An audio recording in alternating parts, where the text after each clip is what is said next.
بسم اللہ الرحمن الرحیم۔ السلام علیکم ناظرین۔ پاکستان کی سیاست کس سمت کو جا رہی ہے، ہم آج کہاں کھڑے ہیں، ملکی سیاسی بحران کیا کیفیت اختیار کر چکا ہے؟ میں اتنا بتا سکتا ہوں کہ جو سیاسی عدم استحکام جس کا میں رونا قافیہ سے پیٹ رہا ہوں وہ مزید بڑھ چکا ہے۔ آج کا دن گزرنے والے کل سے ابتر، اور کل کا دن اس سے پہلے والے دن سے ابتر، اور اگر یہ ابتری کی صورت گامزن رہی تو پتہ نہیں کہاں جا کے ٹھہریں گے۔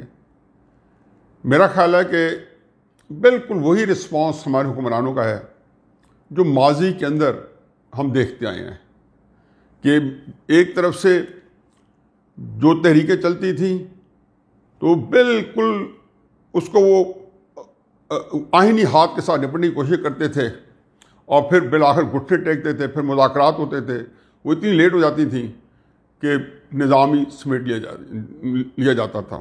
ہمیں جو بھی حالات ہیں، پاکستان کی تاریخ بڑی مختصر ہے۔ یہ ٹوٹل 73 ایئرز ہو گئے ملک کو آزاد ہوئے، ان میں سے میرا خیال ہے کہ تقریباً 69 ایئرز جو ہے نا وہ ٹرمائل میں گزرے ہیں۔ ہر وقت بے شمار تحریکیں آئیں اور بہت سارے اقتدار جو ہے ہم نے بدلتے دیکھے۔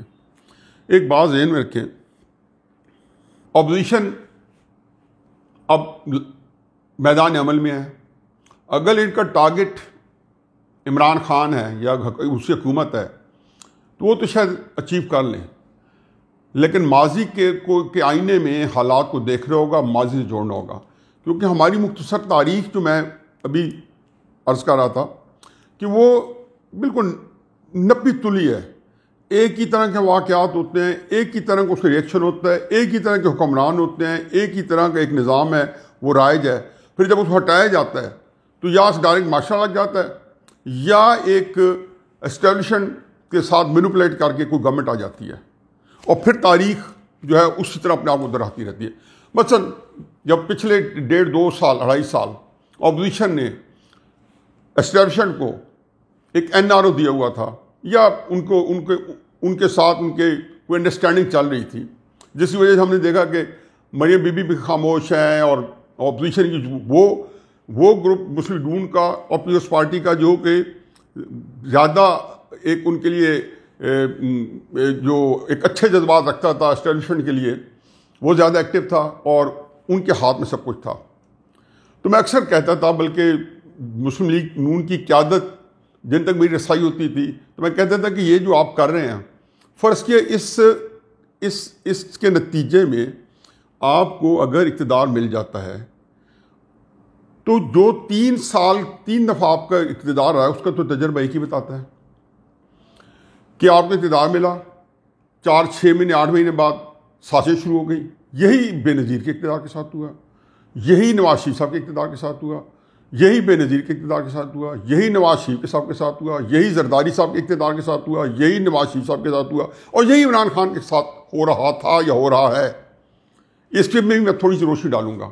تو اس سائیکل میں جب آپ نے 2 سال بعد مسلم لیگ کی قیادت سے عرض کی کہ آپ نے پھر 10 جیل میں جانا ہے، آپ کا ایک میڈیا ٹرائل ہونا ہے، پھر آپ نے جلاوطن ہونا ہے، تو اس حکومت سے آپ کیا مانگتے ہیں؟ ایسی بجائے مذاکرات کرنے کے بہتر ہے کہ آپ پھر سیاست سے کنار کشی اختیار کر لیں۔ میرا خیال یہ ہے کہ اس دفعہ جو اب صورتحال ہے وہ میری خواہشات یا توقعات جو ہے اس سے مطابقت رکھتی ہے۔ میری خواہش ہمیشہ یہی تھی کہ اس میں وہ کہتے ہیں نا کہ ایک مثال ہوتی ہے، ہم پڑھتے ہیں، ہمارے اندر بتائی جاتی ہے، جو ہماری شرعی ایک چیز ہے کہ جی پانی کے اندر کوئی جانور گر جائے تو اس میں سے آپ 70 بالٹیاں چھوڑیں، 1000 بالٹیاں نکال لیں، پانی پاک نہیں ہوتا، کیونکہ اس سے پہلے اس جانور کو باہر نکالنا پڑتا ہے۔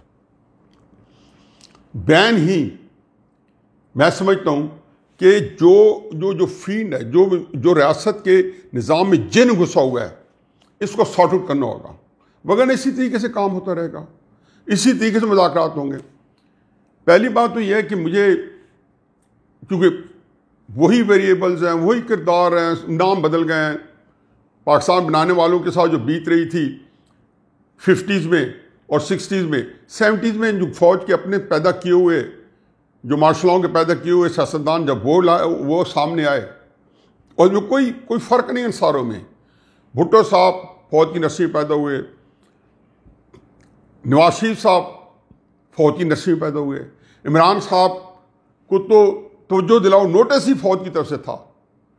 یہ ہر ایک کو پتہ ہے کہ حمید گل صاحب وغیرہ جنرل صاحب بڑے ایکٹیو تھے, اس طرح کے وہ سارے یہ پریشر گروپ بنا رہے تھے, عبدالسعیدی صاحب کو, حکیم سعید صاحب کو, سب کو بلا کے یہ پورے تھے. اور عمران صاحب کو بھی آن بورڈ کیا ہوا تھا. عمران صاحب کی توقعات بھی ان سے تھی بہت زیادہ. ان کا خیال تھا کہ یہ پیپلز پارٹی اور مسلم لیگ سے تنگ آ چکے ہیں, اس لیے انہوں نے ادھر رجوع کیا. حالانکہ وہ جو اسٹیبلشمنٹ کے لوگ ہوتے ہیں وہ جائزہ لیتے رہتے ہیں کس میں کتنا وزن ہے کتنا نہیں ہے. چنانچہ یہ سارے ویریبلز وہی, کردار وہی. اور پھر اس کے بعد آپ یہ دیکھیں کہ یہ جو پہلی دفعہ آپ نہیں سن رہے کہ عسکری قیادت نے بھی بیان دیا ہے کہ ہم اس حکومت کے ساتھ ہیں. میرا خیال ہے اس کی عادت ساری لوگ ہر وقت ہر حکومت کرتی رہی ہے. ایوب خان نے ڈیفینیٹلی آخری جو دور تھا, فیروز خان نور وزیر اعظم تھا, جب اس کو ڈپوز کیا سکندر مرزا نے مارشل لاء لگایا میرے خیال 8 اکتوبر 1958 میں, پھر اس کا تیہ پانچہ کر دیا 20 دن بعد ایوب خان نے 27 اکتوبر 1958 کو اس مارشل لاء پہ مارشل لاء لگا دیا. آئین 56 کا معطل کیا تھا, وہ آئین نہیں معطل کیا تو پاکستان کو پوسٹوں میں اسی دن کینچی لگا دی گئی تھی. خیر, تو ہر دفعہ فوج نے یہ کہا کہ ہم اس کے پیچھے پکڑیں. 77 میں تو مجھے لگتا تھا کہ جنرل ضیاء الحق کا جو باڈی لینگویج تھی, جو جیسچرز تھے جنرل صاحب کے, جو ان کے بیانات آ رہے تھے, اور بھٹو صاحب کے ساتھ 4 جولائی کو کی جو آخری تصویر تھی مارشل لاء لگانے سے ایک دن پہلے کی, تو ان کو بالکل ایسے جو مل رہے تھے جیسے گھٹنوں کو ہاتھ لگا رہے ہوں جنرل صاحب. تو اس میں بھی یہی کہا گیا تھا ہم اس حکومت کے ساتھ کھڑے ہیں. اور اس وقت بھی مذاکرات جو تھے وہ کامیاب ہو گئے تھے. راؤنڈ ٹیبل کانفرنس میں ایوب خان کے ساتھ اپوزیشن کے مذاکرات کامیاب ہو گئے تھے, مارشل لاء لگ گیا. مشرف صاحب کے مذاکرات اپوزیشن سے کامیاب ہو گئے تھے, لیکن ان کو جانا پڑا. وہ کئی فورسز جو ہے وہ کہتے ہیں نا کہ اسٹیٹ ود ان اسٹیٹ, پھر اس کے اندر بھی ایک اسٹیٹ ہے, یعنی کہ ویلز ود ان ویل ہوتا ہے, اور ان کے اندر بھی کئی ویلز ہیں. تو اندر بھی کئی قوتیں ہوتی ہیں جو ایک دوسرے کو, جیسے مشرف صاحب نے کہا کہ مجھے یہاں سے بھیجنے میں جنرل کیانی صاحب جو ہیں, جو کہ اس وقت DGISI تھے اور پھر آرمی چیف بن گئے, جن کو اپنے ہاتھ سے ان کی اسٹک ان کے ہاتھ میں پکڑائی, کمانڈ اینڈ کنٹرول فوج کا ان کے دیا, تو انہوں نے کہا وہ وجہ بنے. اب اس میں کئی مسخرے چیزیں ہو رہی ہیں. کیپٹن صفدر صاحب کو جو گرفتار کیا گیا ہے, یہ حواس باخت کی ہے. یہ ٹپیکل غلطیاں جو ہر دفعہ لوگ کرتے رہتے ہیں. یہ علیحدہ بات ہے کہ صفدر صاحب جو ہے وہ لیڈر بن گئے, پھر اس کے بعد ان کو ابھی تک یہ نہیں سمجھ آتی کہ اس کے اپوزیشن کے بیانیوں کو کیسے ٹیکل کیا جائے. پہلے دن سے نواز شریف صاحب نے جب APC کے سامنے تقریر کی, وہ بڑی ایک بہت لمٹس کے اندر تھی, حدود و قیود میں تھی, جس میں بہت سی چیزوں کا خیال کیا گیا کہ جو چیزیں پردے کے نیچے ہیں, وہ کہتے ہیں نا خوب پردہ ہے کہ چلمن سے لگے بیٹھے ہیں, صاف چھپتے بھی نہیں سامنے آتے بھی نہیں. اس کیفیت کو انہوں نے اوپر سے پردہ نہیں اٹھایا, انہوں نے چلمن کو آگے سے ہٹایا نہیں. چنانچہ انہوں نے بات کی لگی بندی. ظاہر ہے پھر میں نے پہلی بھی عرض کیا تھا کہ دوسری تیسری اور چوتھی تقریر جو ہے وہ ان کا پورا لاحمل تھا. میرا جو اپنا ذہن مانتا تھا کہ اس کے بعد نواز شریف سے تقریر نہیں کریں گے. اب نواز شریف تقریر کریں گے لاہور کے جلسے پہ, جنہوں نے اب اگلا لاحمل دینا ہے. اس تقریر نے آپ نے دیکھا نہیں, کراچی کے جلسے میں تقریباً سارے جو لیڈرز ہیں پاکستان ڈیموکریٹک موومنٹ کے, ان کا وہی لب و لہجہ تھا. اور مولانا فضل الرحمان نے تو بالکل ایک جو مثال دی کہ جو پلکوں کی اور آنکھ کی, کہ جو پلک آنکھ کی پروٹیکشن ہے, لیکن جب اس کا ایک بال اندر چلا جاتا ہے تو پہلے تو یہ ہوتا ہے کہ آنسو نکلتے ہیں. بڑی خوبصورت مثال تھی, آنسو سے بال نکل جاتا ہے. اگر آنسو بال نہ نکلے تو پھر اس کو آپریشن کر کے نکالنا پڑتا ہے. تو یہ ایک ایسی کیفیت ہے کہ انہوں نے کہا تھا کہ جو لوگ ہماری حفاظت کر رہے ہیں ان کو یہ بات سمجھنی چاہیے کہ وہ ہماری پلکیں ہیں اور یہ ہماری خوبصورتی ہے, ہماری حفاظت ہے. لیکن ان کو ہماری آنکھ کے اندر نہیں گھسنا چاہیے. اس کا کام ہے باہر سے جو گندگی آ رہی ہے، جو خطرات ہیں، اس کو روکیں. اب نواز شریف صاحب نے جو کچھ کہا، فضل الرحمان صاحب کی جو تقریر تھی اسی لاحمل کو آگے چلنا تھا. مجھے ایک خدشہ ہے کہ کوئٹہ کے جلسے میں تقریریں بہت سخت ہوں گی. وہاں پہ جو بلوچی لیڈرز ہیں، خصوصاً اچک زئی صاحب، اختر مینگل صاحب، اور وہاں شاید مالک صاحب بھی بولے، یہ وہ سارے لوگ ہیں جو پاکستان کے گورنر رہ چکے ہیں مختلف صوبوں کے، یا بلوچستان کے وزیر اعلیٰ رہ چکے ہیں. تو ان کو جو ہے، ان کا جو سٹینڈ ہے وہ آپ دیکھیں، اگر مختلف ہوتا ہے تو اس کو بھی دیکھنا ہوگا. چنانچہ نواز شریف صاحب کی چوتھی تقریر میں ضرورت نہیں تھی، اور لاہور کی تقریر جو ہے وہ جو ہے جس کو کہنا چاہیے کہ وہ اصل وہ ہوگی کہ جو قیامت خیزی لائے گی. حکومت نے مقابلے میں کہنا شروع کر دیا، سارے وزراء نے، ہر ایک نے، اور پھر مختلف طریقے سے جو ہے آتی رہیں ٹویٹس اور سوشل میڈیا پہ کہ جی مودی خوش ہو رہا ہے، اور پھر ہر طریقے سے. تو مجھے ایک ہنسی یاد آ گئی. کل بھی وزیر داخلہ صاحب بیٹھے تھے جنہوں نے عمران خان صاحب کو 1913 میں ان کے الیکشن ہونے میں دھاندلی کے کوئی تقریباً جس کو کہہ رہے ہیں 10,000 پیجز کے اوپر ٹرنکس لا کے دیے تھے، اور یہ بتایا تھا کہ جی یہ ہے وہ دھاندلی کے ثبوت. اور وہ ثبوت پھر اس کے بعد جب کمیشن بننا اور سب کچھ بنا تو ہمارے سارا سامنے ہے. تو وہ کل فرما رہے تھے کہ مودی کو خوش کر دیا گیا. میرا خیال ہے کہ وہ تو کیونکہ فوج میں بھی رہ چکے ہیں، اسٹیبلشمنٹ کا حصہ رہے ہیں، ایجنسیز میں کام کرتے رہے ہیں، ان کو ہلکی بات نہیں کرنی چاہیے تھی. یا شاہ صاحب ہمارے دوست ہیں، محترم ہیں، لیکن یہ بات جو ہے ان کو نہیں کرنی چاہیے. تو مجھے ایک بات یاد آ گئی کہ 58 میں جب فیروز خان نون جو تھے، جو بیچارے پھر ماشاء اللہ کی نظر ہو گیا، وزیر اعظم بنائے گئے، تو 53 سے لے کے 58 تک پاکستان کے 6 یا 7 وزیر اعظم چینج ہوئے. ناظم الدین، محمد علی بوگرا، چودھری محمد علی، حسین شہید سہروردی، چندری گر، فیروز خان نون، 6 چینج ہوئے. تو نہرو نے، جواہر لال نہرو نے ایک بیان دیا انڈیا سے کہ میں نے پچھلے 4 سال میں اتنی دھوتیاں نہیں تبدیل کی، تہمت نہیں تبدیل کی جتنی انہوں نے اپنے وزیر اعظم تبدیل کر دیے. تو میں سوچ رہا تھا کہ وہ نہرو نے خوشی میں کہا تھا یا رو کے کہا تھا. حضور اب ہمارے کرتوت ایسے ہیں، اگر میرے اپنے گھر کے اندر گاندے پڑا ہے اور میرے سامنے پڑوس میں میرا دشمن رہتا ہے تو اس سے میں بتاؤں گا کہ اسے خوشی ہے یا غمی ہے. یہ جو کچھ ہم کر رہے ہیں اس میں آپ کو دیکھیں کہ دشمن جو ہے وہ تو اس کو انجوائے کر رہا ہے، انجوائے کرے گا. اس کے لیے تو ضروری ہے کہ ہر بندے کو اپنے گردان کے 2 بٹن کھول کے جھانکنا ہوگا. اب اس صورتحال میں جب کہ فوج عسکری قیادت کا بڑے واضح طریقے سے کہنا کہ ہم اس آئینی حکومت کے ساتھ ہیں. اب اسی چیز کو دیکھ لیں کہ بزدار حکومت کے اوپر عمران خان صاحب کی اور عسکری قیادت کی آپس میں بڑا ایک تناؤ چل رہا تھا، اور یہ تناؤ خاصا آگے بڑھتا جا رہا تھا. میری اطلاعات مطابق تو بزدار صاحب کو گرفتار کرنے کا تقریباً ہو چکا تھا. اس کے بعد کیا ہوتا کہ بزدار صاحب گرفتار ہو جاتے اور ملک میں کیا تھا ہلکا بھیجتا. تو وہ جو عمران خان صاحب ان کو کہنا بھی یہی ہے کہ ہم ایک پیج پہ ہیں، اس سہولت سے حکومت نہیں کر رہے تھے جو وہ کہہ رہے ہیں. اور دوسری طرف سے عسکری قیادت بھی اندرون خانہ جا کے بتا رہی تھی کہ حضور جو کچھ آپ کر رہے ہیں لوگ اس کا ذمہ دار ہمیں سمجھ رہے ہیں. یہی بات نواز شریف صاحب نے کہی تھی. میں پچھلے 4-5 سال سے میرا ایک ہی فکر تھا، اور مجھے پتہ تھا کہ یہ چیز موجود ہے لیکن یہ چیز عام نہ ہو جائے. اور وہ یہ تھا کہ اداروں کے اوپر قوم تقسیم نہ ہو جائے. میں جب 2014 کے دھرنے کے بعد میں دیکھا کہ جب میں کسی مسجد میں نماز کے لیے رکتا تھا، کسی شادی میں جاتا تھا، کسی غمی میں جاتا تھا، جہاں مکس کراؤڈ ہوتے ہیں، وہاں پہ لوگ جو ہیں مجھے پہلی بات کہتے تھے اللہ تمہاری حفاظت کرے. میں نے اپنے آپ سے سوال کیا کہ میں کر کیا رہا ہوں کہ اللہ میری حفاظت کرے. جیو نے جب مجھے لائیو پروگرام لینا شروع بند کر دیا 1.5-2 سال سے، تو میں سمجھوں کہ میں نے کون سی ایسی گستاخی کر دی ہے. پھر جیو نے مجھے اپنے رپورٹ کارڈ کے اندر کنفائن کر دیا.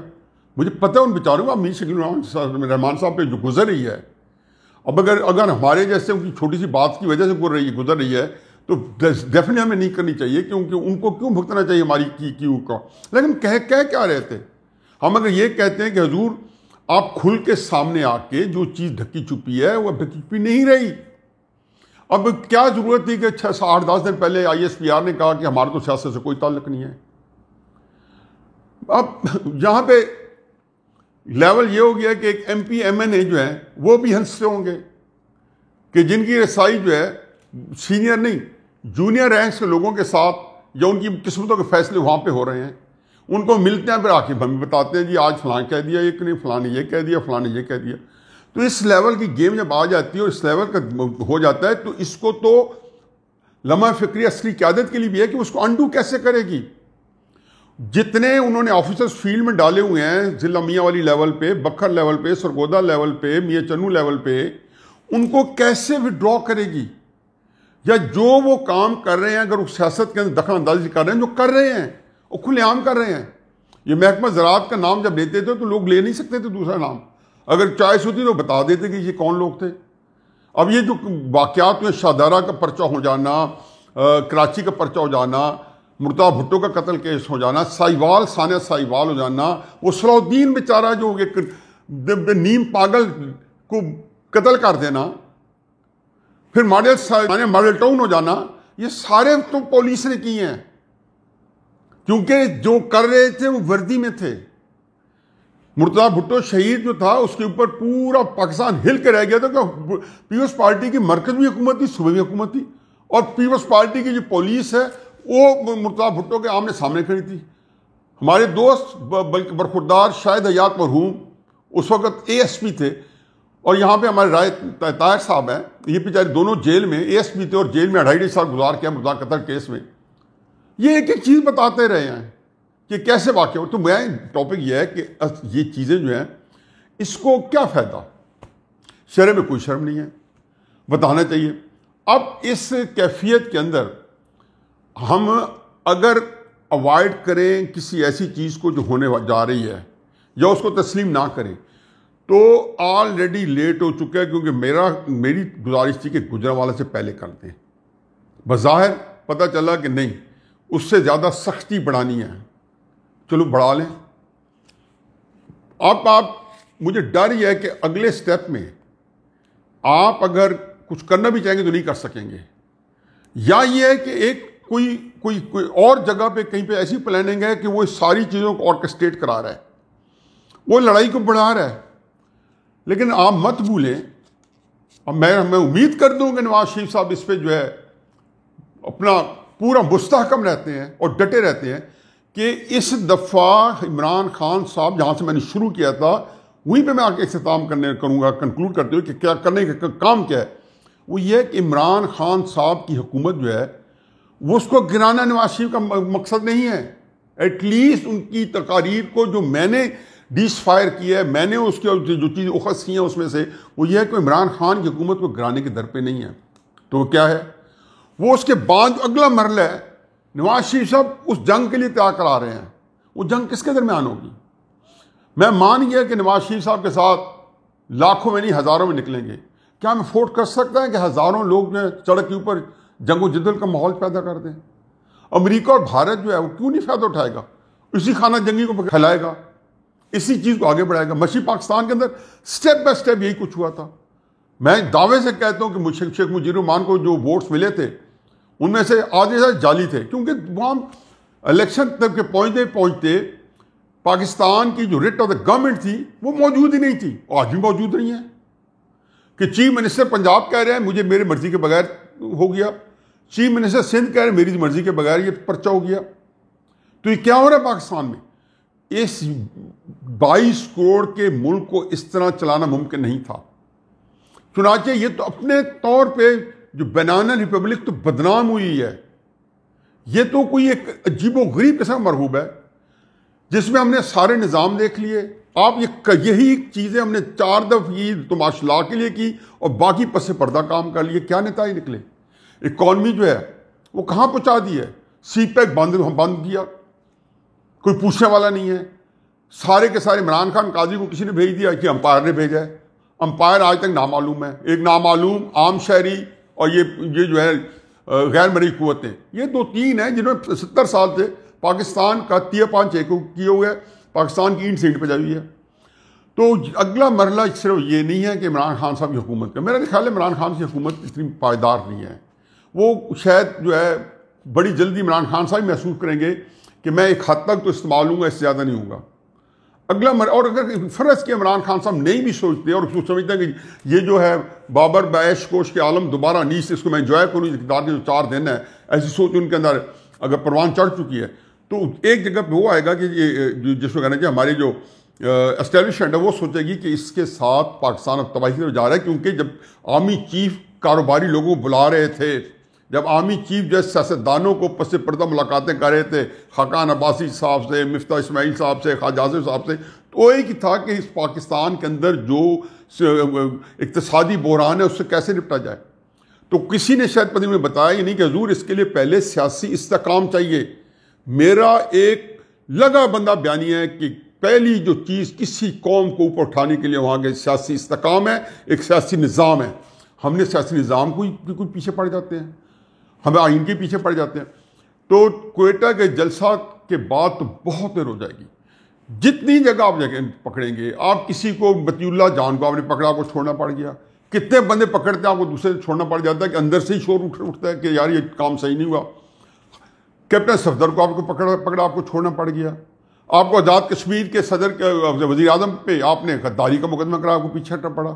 یہ باتیں تو اتنی ہیں کہ اس کی اور مثالیں اتنی ہیں کہ میرا خیال ہے کہ کئی گھنٹے لگ جائیں، لیکن لب لباب یہ ہے کہ اس کا حل یہی ہے کہ آج ہی دن جو کام جو ہے ایوب خان نے جا کے بالکل اپنے اقتدار کے جانے سے 10 دن پہلے شروع کیا تھا، جو کام بھٹو صاحب نے اقتدار ختم ہونے سے کچھ 3-4 ہفتے پہلے شروع کیا تھا، جو کام مشرف نے اپنے اقتدار میں ہٹنے سے کچھ چند مہینے پہلے شروع کیا تھا، وہ کام آپ اب بھی کر لیں۔ میرا خیال ہے کہ عمران خان کا بھی اقتدار بچ سکتا ہے، باقی بھی ہمارے ادارے جو ہے ان کی بھی سرخروئی ہو سکتی ہے، اور وہ صرف یہی ہے کہ ایک ہی دفعہ بے شک عمران خان صاحب کی قیادت میں اس اسمبلی کی جعلی اسمبلی کو اگر 2 سال اپوزیشن مانتی رہی ہے تو اس کو پھر اور ہی مان لے گی، لیکن یہ ایک پورا نظام ایسا نہ دے کہ جو نظام اندر سے جو وچ ہنٹنگ کے لیے بنایا گیا ہو، ہر چیز جو ہے صرف ایک ہی چیز پہ لگی ہوئی ہے، نیب ہے تو اسی کام میں لگی ہوئی ہے، ہمارے ادارے ہیں تو اسی کام میں لگے ہوئے ہیں، کہ وہ عمران خان نے کہا جی DGISI جو ہے وہ تو اس کا تو کام ہی یہی ہے کہ لوگوں کی کرپشن تلاش کریں، یہ وزیر اعظم صاحب کہہ رہے ہیں، پھر کہہ رہے ہیں کہ آپ خواجہ آصف تم GH کو چلے گئے۔ یہ باتیں میں نے کبھی اپنی زندگی میں 68 ایئرس کا میں بھی ہو گیا ہوں، کبھی ہم نے نہیں سنی تھی اس طرح کی باتیں، یہ سر عام ہو رہی ہیں۔ تو جو میرا اپنا خیال ہے کہ یقین جانیں کہ آپ کو غصہ تھوک کے نواز شریف کی جو باتیں ہیں اس پہ اس کو سنجیدگی سے لے کے اس کو پازیٹیولی لیں، کیونکہ یہی تو چیز ہے جو آپ خود کہتے ہیں پرائیویٹ محفلوں میں ہماری عسکری قیادت کہتی ہے کہ لوگ ان کے ساتھ تھوپ رہے ہیں۔ میں نے پہلے بتایا جی کہ میں جہاں جاتا تھا، مسجد میں جاؤں، شادی پہ جاؤں، بیاہ پہ جاؤں، تو ایک لوگ کہتے ہیں جی اللہ کی خیر کرے، دوسرا کہتے ہیں آپ سچ بات کریں۔ میں تو خیر سچ بات کر ہی نہیں سکتا ہوں کیونکہ سچ بات کرنے کا گنجائش نہیں ہے۔ سچ جو ہوتا ہے اس کا ایک سائز ہوتا ہے، جھوٹ جو ہوتا ہے اس کو آپ پھیلا بھی سکتے ہیں، اس کو آپ سکیڑ بھی سکتے ہیں، اس کو آپ جو مرضی کریں، سچ کو نہ بڑھا سکتے ہیں نہ گھٹا سکتے ہیں، جھوٹ کے پاؤں نہیں ہوتے، ٹھہر نہیں سکتا۔ نواز شریف نے جو کچھ کیا ہے میرا خیال ہے کہ اس کو پازیٹیولی لیں، ایک مثبت انداز میں لیں۔ میں اس موقع پہ ایک ہی میرے نزدیک حل بھی یہی ہے اور میری اپیل بھی یہی ہے کہ خدا کے واسطے اس ملک کو جو ہے گنی پگ نہ بنائیں، اس ملک کے اوپر تجربات نہ کریں۔ یہ وہی تجربات آئنسٹائن کہتا ہے کہ ایک تجربہ بار بار کرتا ہے اور اس کا ایک ہی رزلٹ نکلتا ہے، لیکن پھر بھی وہ کوئی تجربہ کرتا رہتا ہے مختلف نتیجے لینے کے لیے۔ آپ نے 70 سال سے ہم تجربہ کر رہے ہیں اور اس میں کسی سیاستدان کو نقصان نہیں ہوا۔ یہاں مٹی کے نیچے پڑے ایوب خان کیا اور ہمارے وزیر اعظم کیا اور سارے کتنے درجنوں مٹی کے نیچے پڑے ہیں، دفن ہوئے پڑے ہیں اور وہ کچھ نہیں کر سکے۔ ایک آپ نے وہاں پہ جو ہے جس کو کہنا چاہیے کہ جو نیریٹو دیا ہے ووٹ کی عزت دو، اس کو آپ اوفینس کیوں سمجھتے ہیں؟ مطلب کس کو سمجھا رہے ہیں کہ الیکشن میں ریگنگ نہیں ہوئی؟ پہلے بھی ہوتی رہی ہے، بالکل میں مانتا ہوں. کیا اس کو جاری رکھنا ہے؟ پھر ہم ماننا بھی تو پڑے گا. میری حقیقت ہے کہ ایک دردمندانہ اپیل ہے. میں کیسے کہوں کہ آپ اس کو جو ہے آج کا دن بھی اس کو یوٹیلائز کریں، آج کا کام کل پہ نہ چھوڑیں اور بالکل زمینی حقائق کو تسلیم کریں. بلدیاتی الیکشن کرا کے دیکھ لیں، 2 ہفتے کے اندر پتہ چل جائے گا کہ قوم کہاں کھڑی ہے. تحریک انصاف والے کو کہنا کہ جائے کیمپین کریں. یہاں آگ لگی تھی پلازا میں لاہور کے اندر، 2 دن لگی رہی. تو جب حکومتی وزیر آئے لوگوں نے جوتے مار کے بھگا دیا. تو یہ ایسی کیفیت ہے کہ جہاں پہ قوم آلریڈی بڑی بری طرح دست و گریباں ہے. جانے تو نہ جانے، گلی نہ جانے، باغ تو سارا جانے ہیں. آپ کو جاننا پڑے گا اور اب بھی آپ اپوزیشن کے ساتھ بیٹھ کے مذاکرات کر کے اس ملک کا حل دیں. اور مذاکرات کے اندر بتانا پڑے گا کہ فوج کا رول پاکستانی سیاست میں آئینی طور پہ کتنا ہے، کتنا ہونا چاہیے یا نہیں ہونا چاہیے. کیونکہ اس رول کو آج تک سے تعین نہیں ہوا اور اس کے اندر قومی سلامتی کے نام پہ ہم فیصلے کرتے رہے ہیں جس کے اندر ہم سمجھتے ہیں کہ ہم قوم کی بھلائی کر رہے ہیں. پھر چونکہ آپ کے پاس میڈیا کیسے مینج ہو رہا ہے کہ تحریک اپوزیشن چلا رہی ہے، میڈیا خوبصورت طریقے سے مینج ہو رہا ہے، حکومت کے پاس ہے. ادھر اپوزیشن کی ایک بات ہوتی ہے، 4 مشیروں کے بیانات ہوتے ہیں. یہ مزید پابندی نہیں ہے، یہ میڈیا مینجمنٹ ہے. وہ حاصل کیا ہو رہا ہے؟ یہ ایک جلسے کے بعد دوسرا. اب کوئٹہ کا جلسہ دیکھ لیں. میں نے کل بھی کہا تھا، آج پھر کہہ رہا ہوں کہ کوئٹہ کا جلسہ جو ہے وہ جو ساتھ چھوڑ جائے گا، یہ ریاست اس کی متحمل نہیں ہو سکتی. اس سے پہلے ہی مذاکرات کرنے ہوں گے. اور یہ اپنے طور پہ کہ نواز شریف صاحب نے فلاں جگہ تقریر کی اور فلاں جگہ نہیں کی، یہ کرنے کے کام ان کے ہیں، ان کو سوچنے دیں کہ کہاں نواز شریف صاحب کو تقریر کرنی ہے، کہاں نہیں کرنی. آپ لوگوں کے کرنے کا کام یہ ہے کہ جو کچھ اس وقت وجہ نزاع ہے اس کو حل کس طرح کرنا. اس کی حل ایک ہی ہے کہ پورے کا پورا عسکری رول کے تعین کر کے اور بانگ دور علی اعلان کہ یہ ہے. جیسے 280 شقیں آئین کی بالکل کرسٹل کلیئر ہے، یہ اس کے اندر کرسٹل کلیئر ہے. اسی طریقے سے میں نے پہلے بھی کہا تھا یہ قومی سلامتی کے نام پہ کوئی دستاویز بنانی ہے تو وہی بنا لیں. اور یہ مودی کو خوش یا نہرو کو خوش، یہ اس کے بارے میں اپنے آپ کو دھوکے نہ دیں اور حقیقت پہچانیں. اس وقت حقائق جو ہے اس کا سامنا کرنا پڑے گا، اس کے علاوہ کوئی چارہ نہیں. وما علینا الا البلاغ.